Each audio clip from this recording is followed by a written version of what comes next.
جبکہ دوسری جانب شہر میں بڑھتے حادثات پر انتہائی افسردہ ہوں، یہ کہا گیا۔ ٹریفک اور ضلع پولیس مل کر کام کریں، مجھے ٹریفک حادثات کی روک تھام چاہیے۔ وزیر اعلیٰ سندھ کی ٹریفک مسائل سے متعلق اہم اجلاس میں گفتگو سامنے آئی، کہا کہ انسانی جانوں کا ضیاع ناقابل برداشت ہے۔ تمام ہیوی وہیکلز چلانے والوں کے ڈرائیونگ لائسنس چیک کیے جائیں، فٹنس سرٹیفکیٹ منسوخ کیے جائیں اور گاڑیاں ضبط کی جائیں۔ انسانی جانوں کا ضیاع ناقابل برداشت ہے، ماؤں کی گودیں اجڑ رہی ہیں۔ شہر میں بڑھتے ہوئے روڈ حادثات پر انتہائی افسردہ ہوں، مجھے صرف روڈ حادثات کی روک تھام چاہیے۔ وزیر اعلیٰ سندھ نے کراچی ٹریفک سے متعلق بڑے حکم صادر کر دیے۔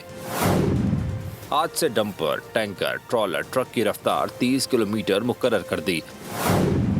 موٹر سائیکل کی ٹرپل سواری پر پابندی لگا دی، بنا ہیلمٹ جرمانہ عائد کر دیا۔ ٹریفک مسائل سے متعلق اہم اجلاس کی صدارت کرتے ہوئے حکم دیا، ہیوی وہیکل چلانے والوں کے لائسنس چیک کیے جائیں، ٹریکر اور ڈیش کیم لازمی ہونا چاہیے۔ وزیر اعلیٰ نے حکم دیا، لیک کرتے ٹینکرز کو سڑکوں پر نہ چلنے دیا جائے، فٹنس سرٹیفکیٹ منسوخ کر کے گاڑیاں ضبط کی جائیں، دوبارہ اجازت محکمہ ٹرانسپورٹ سے مشروط ہوگی۔ مراد علی شاہ نے اہم ترین فیصلہ کرتے ہوئے ڈرائیورز کے لیے رینڈم ڈرگ ٹیسٹ لازمی قرار دے دیے۔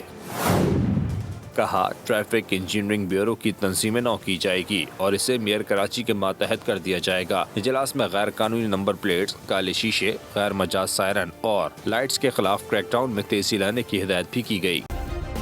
سبسکرائب کریں اور بیل دبائیں تاکہ کوئی خبر رہ نہ جائے۔